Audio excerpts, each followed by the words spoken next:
Hello friends, welcome to Bangalore Samayal. இன்னைக்கு நம்ம சேனல்ல லாஸ்ட் வீடியோல நம்ம வந்து போலி செய்யறது எப்படின்னு பார்த்திருந்தோம். அந்த போலி செய்யறதுக்கு நம்ம துவரம் பருப்பை வேக வச்சிருந்தோம் இல்லீங்களா?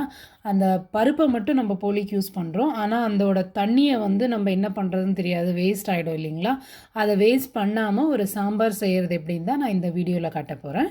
நம்ம முதல்ல குழம்புக்கு வந்து மசாலா ரெடி பண்ணிடலாம். நான் ஒரு பேன் வச்சு 2 ஸ்பூன் அளவுக்கு எண்ணெய் ஊற்றிக்கிறேன்.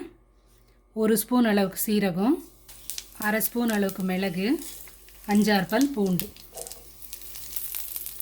இது கூடவே சின்னதாக ஒரு வெங்காயம், கருவேப்பிலையில். வெங்காயம் நல்லா வதங்கினதும் நான் ஒரு தக்காளியை சேர்த்துக்கிறேன். இது கூடவே தேவையான அளவுக்கு உப்பு சேர்த்துக்கிறேன்.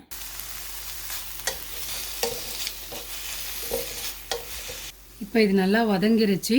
அடுத்ததாக நான் வந்து ஒரு 2 ஸ்பூன் அளவுக்கு தேங்காய் சேர்த்துக்கிறேன். சேர்த்துட்டு இப்போ நான் வந்து ஸ்டவ்வை ஆஃப் பண்ணிடுறேன். நம்ம ஏற்கனவே வதக்கி வச்ச வெங்காயம், தக்காளி, சீரகம் இது எல்லாமே நான் வந்து ஒரு மிக்ஸி ஜாருக்கு ஆட் பண்ணியிருக்கேன்.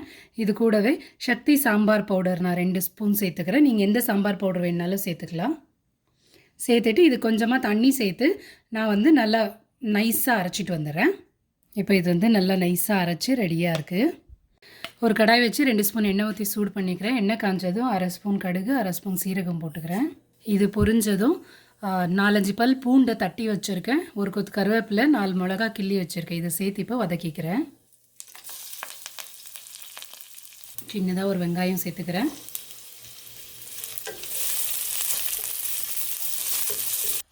வெங்காயம் வதங்கினதும் நம்ம அரைச்சி வச்ச மசாலாவை சேர்த்துக்கிறேன். அடுப்பில் தீ கம்மி பண்ணிவிட்டு நம்ம கைவிடாமல் கிளறிட்டு இருக்கணும், இல்லாட்டி நமக்கு வந்து அடிப்பிடிச்ச மாதிரி ஆகிடும். இப்போ இந்த மசாலா நல்லா வதங்கிருச்சு. ஆயில் லைட்டாக செப்பரேட் ஆகுது. நான் வந்து நம்ம ஏற்கனவே பருப்பு தண்ணி இருந்தது இல்லையா, அதுலேயே வந்து ஒரு சின்னதாக லெமன் சைஸ் அளவு புளியை ஊற வச்சு சாறு எடுத்து வச்சுருக்கேன், அதை சேர்த்துக்கிறேன். அப்புறம் நம்ம வடிகட்டி வச்சோம் இல்லைங்களா பருப்பு தண்ணி, அது, குழம்புக்கு தேவையான அளவுக்கு உப்பு, இதெல்லாம் சேர்த்துட்டு நல்லா கொதிக்க வைக்கணும். இது கூடவே நம்ம பூரணம் செஞ்சு வச்சுருக்கோம் இல்லைங்களா, அதை நான் சேர்த்து இதுலேயே கரைச்சி விட்டுடுறேன். பூரணம் இல்லைன்றவங்க கொஞ்சமாக வெல்லமும் வேக வச்ச பருப்பும் இருந்தால் சேர்த்துக்கலாம். இப்போ இதை மூடி வச்சிடலாம், நல்லா கொதிக்கட்டும்.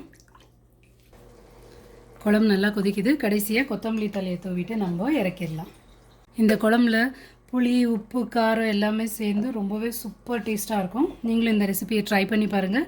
இந்த வீடியோ உங்களுக்கு பிடிச்சிருந்ததுன்னா like, comment, share and subscribe பண்ண மறந்துடாதீங்க. தேங்க்யூ.